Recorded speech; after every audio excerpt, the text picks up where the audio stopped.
Sulak talking about present moment, wonderful moment. Let's us do that for a minute, okay?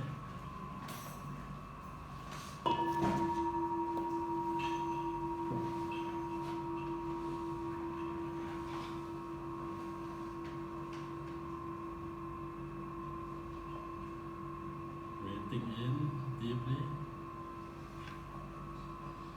breathing out.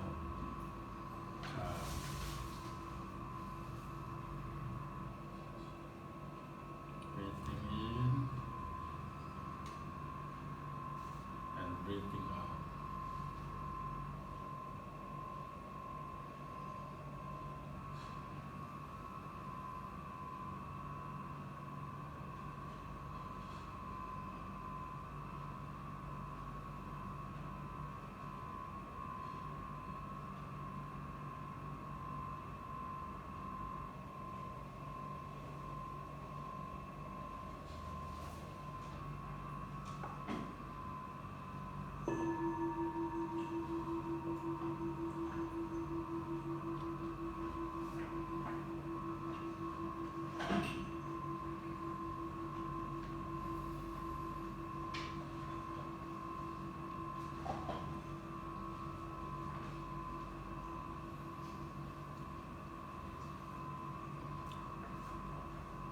Okay, thank you.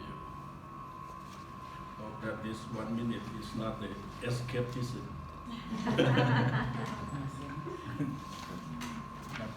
Well, welcome. And as Emily said, introduction, I'm the secretary of this network. But I have been served for 12 years right now. But before that, long before that, I have been involved with Spirit in Education movement, which is focused the work in Myanmar in the past 25 years that we have been working, and also with the build up the civil society in Laos and Cambodia as well. Yeah. And that also, if you have any question regarding to this in the region, also we can discuss on that. Sulak is the founder, co-founder of the network of this engaged Buddhist, which is more come from the grassroots Dhammic activism that come together.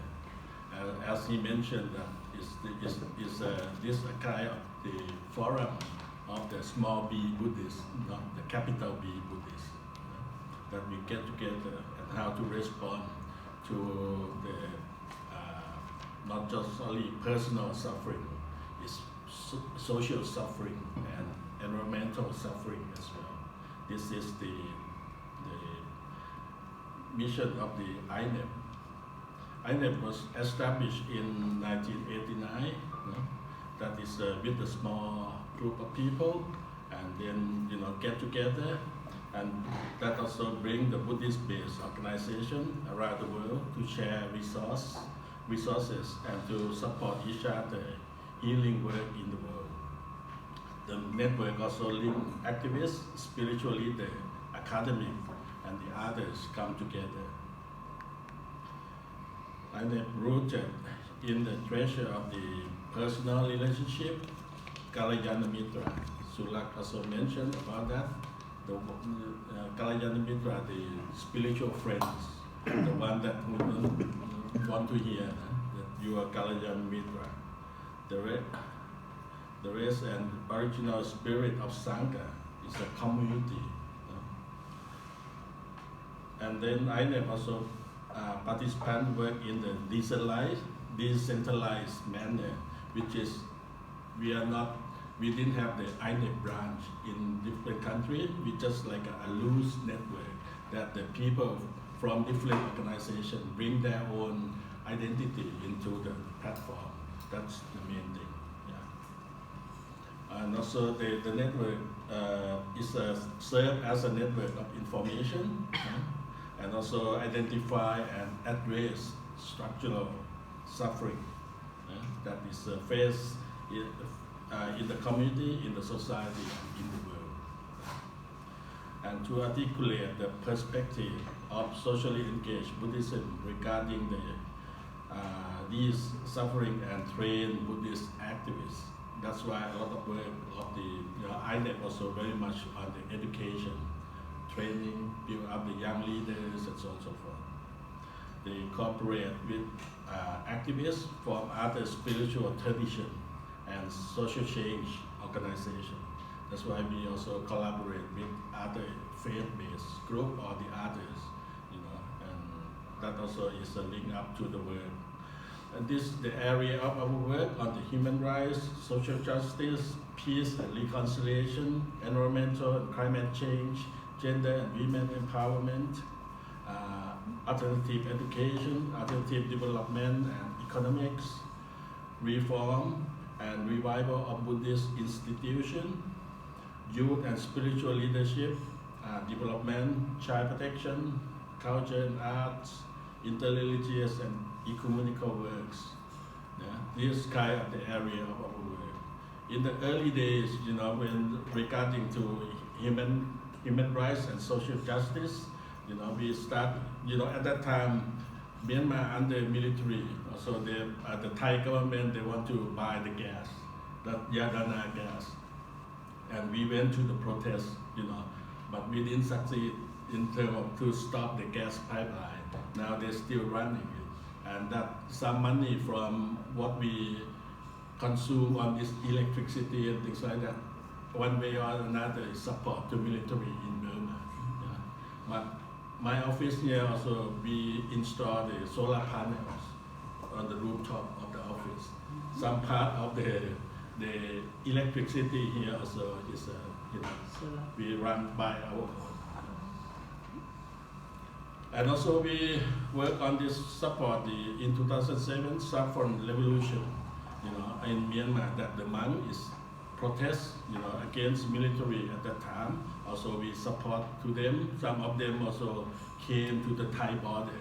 A lot of them, in 2007, they are stuck at the Mesot that you will go, to visit that.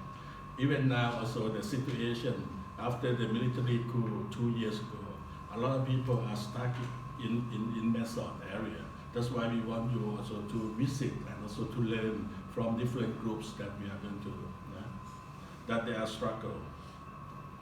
And also recent with the coup in 2021, also, some of this, we raised some funding to support to the monks. Also those, especially with the young monks in Myanmar. And also a lot of people, young people, they came out and protest as a CDM, Civil Disobedience Movement. That also we find the way to support them, even from the first day after the coup. And a lot of group protests in front of the Myanmar embassy in Bangkok. Also, we also link up and support them. And also regarding to the peace work, also is Mahakosananda is a Cambodian Gandhi. That's what we call. He lead the peace work throughout the country since the peace agreement, in Cambodia from 1991. And Dhammayatra, that we call the peace war, has been actually organized, the meeting by Sulak. He invite different group of people from Cambodia come together, and then in Bangkok, and then we set up the Dhammayatra, the peace walk. And then since every year there's a peace walk. I did join once in 1996, about 400 kilometers walk for 1 month. Every day we walk about 20 kilometers, 30 kilometers, something like that. And we stop in the temples. And people at that time, they are very poor under the Khmer Rouge area in Pailin. Ieng Sari, they just opened the area 2 months before we walk in. And some people even cry in their life, never seen the monks. 200 monks lie up and walk peacefully. And some people along the road, they cry and so on. And the monk give blessing and so on. This kind of thing to bring hope and also, to the people. after the civil wars for many years. And also conflict in Sri Lanka. Also, we do a lot of the set up religious action alliance. Also, is to bring different factors of the civil war in Sri Lanka. So come together and also provide training for the young leaders and religious leaders. Bring them into meet religious leaders like Dalai Lama and others. This kind of thing to have the dialogues on different issues. Especially, we do a lot of intra-Buddhist dialogue on, some of them become extreme, the monks. That's why we need to discuss among us. We are the Buddhists, why we, take those kind of violence and nationalism, those kind of things also. Even now, yesterday you asked about Myanmar, I also is involved with we try to engage with the extreme Buddhist group, both in Myanmar and Sri Lanka. The Mabata and in Sri Lanka is Bodhu Balasena. I did contact to the top leaders of those groups, and then try to bring them into the dialogues, into the discussion, the visit.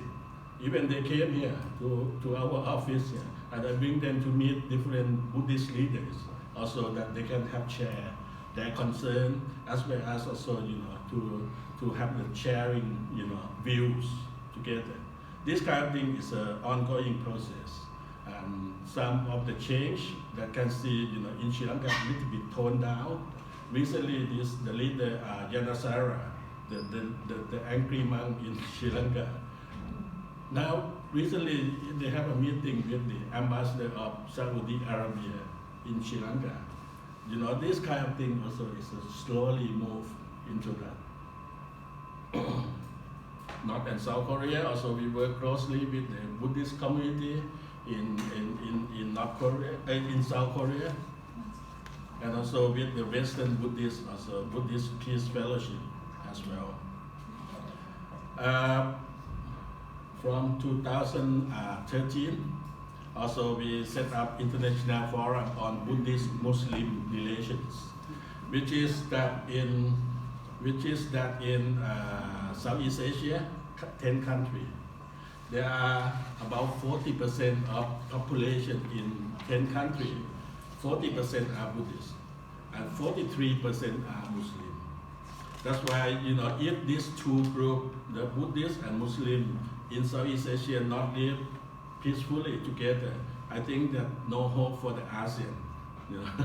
This kind of thing also we try to bring that. And this, we had a meeting in Indonesia with different Indonesian Muslim groups like Muhammadiyah or the NU and so on.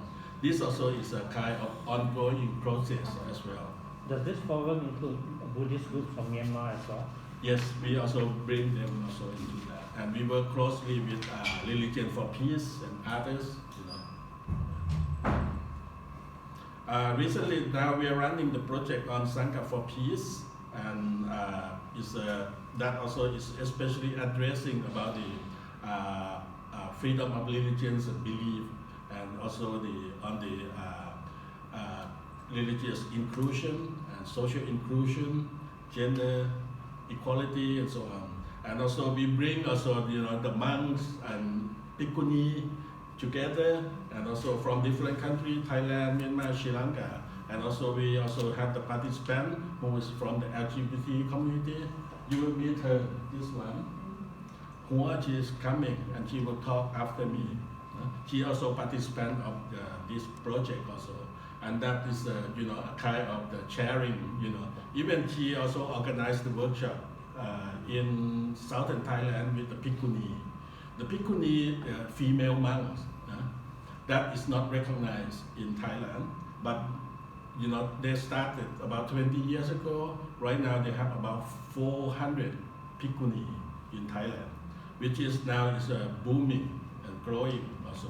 Even the male sangha is not accept them. The government not accept them, but the people accept them. That's why it's moving. And Hua is she also is sharing about the work of her with the Bhikkhuni group also. Even now, the Bhikkhuni in southern Thailand, she want to open for trans women to ordain as a Bhikkhuni, a seminary that also in her temple. This kind of progress, to open up to any group, more inclusive, that kind of thing. And also in INEP also network also we are one of the who start this tree ordination, as a movement. That's the way to protect the forest, the trees. This also is in 80s, especially in Thailand in 80s.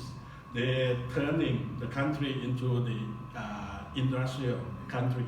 That's why a lot of the destruction of the natural resources and so on and so forth.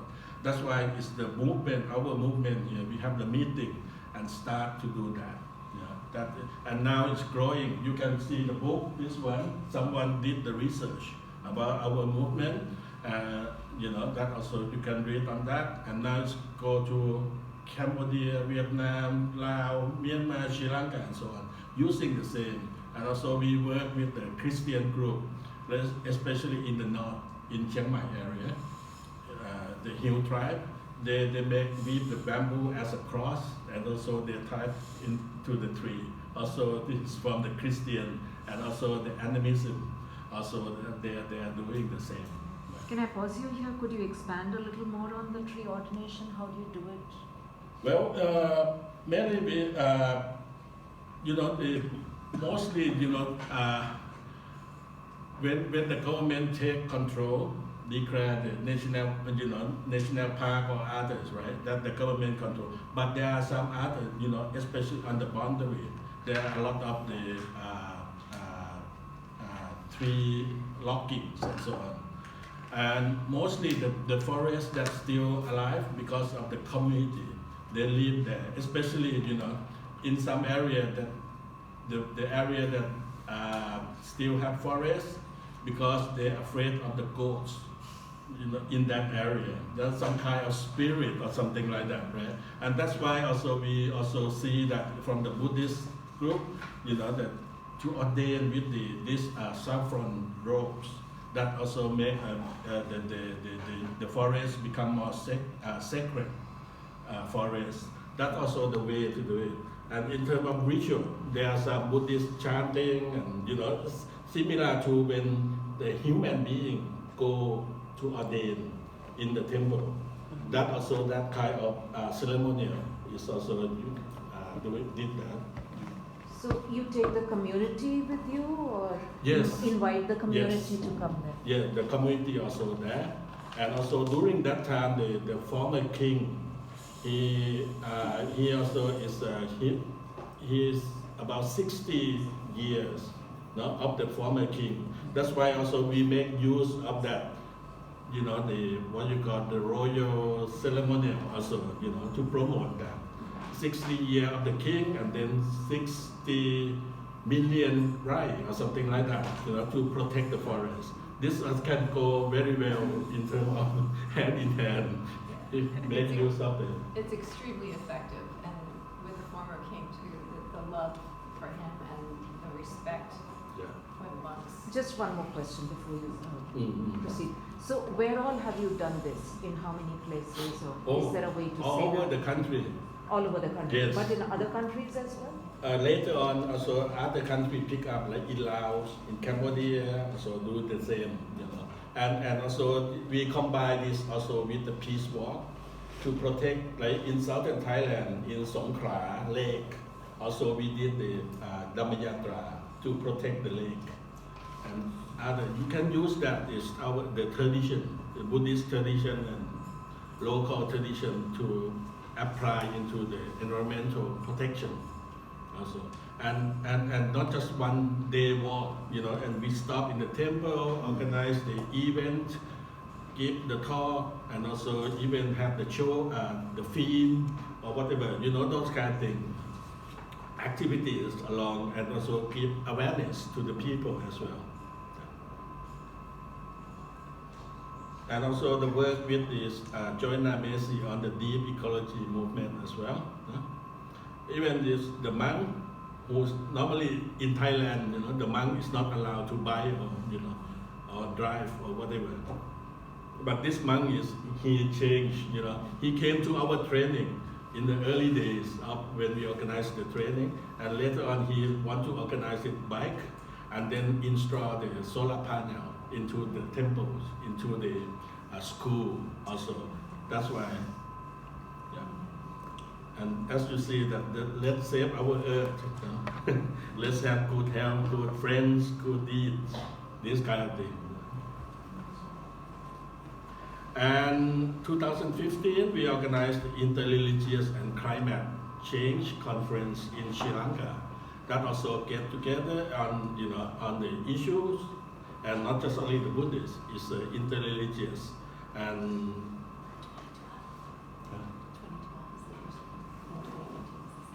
Oh yes, yeah, and also from that also born the Eco Temple, which is Emily also part of that. And this temple is in Thailand. This temple with the solar roof of the car park in China, in Boshan. And this also is they call Kok Nong Na. You will meet the monk who organized this tomorrow. He also is amazing guy. Yeah. And how far is it? Can we go there? No, we will tomorrow. We will not visit like that. They are now spreading all over the country, and also the monk also link up with the former deputy minister, as well as also link up to the royal family, and also the what you call the consort. The Queen consort. Yeah. She was what you call. She was jailed for some months, and she learned that from the monk. And then later on, they promote to build up this Kok Nong Na model, is integrated farming in the prisons. Now there is a compulsory for those prisoners before they release from the prisons. They have to do 2 weeks training on this integrated farming in the prisons before they release. This kind of thing also is the link up. We a little bit with the royal thing. But tomorrow you can discuss more with him. No? He also part of our this eco temple. Also we have the movement. And if you go to the website on the INET Eco Temple, type it, and then there's a lot of information over there, a lot of models in Japan and so on and so forth. And here in Bangkok? Thailand, yes. In Bangkok? Yes. It would be good to see one. And also we, from the conference in Sri Lanka, also we set up Interreligious Climate and Ecology Network. We registered in South Korea as an organization to run this, that's come from the conference, and organize training, awareness raising, and so on and so forth. There are different, also support to the projects on the ground on mitigation, adaptation, and so on.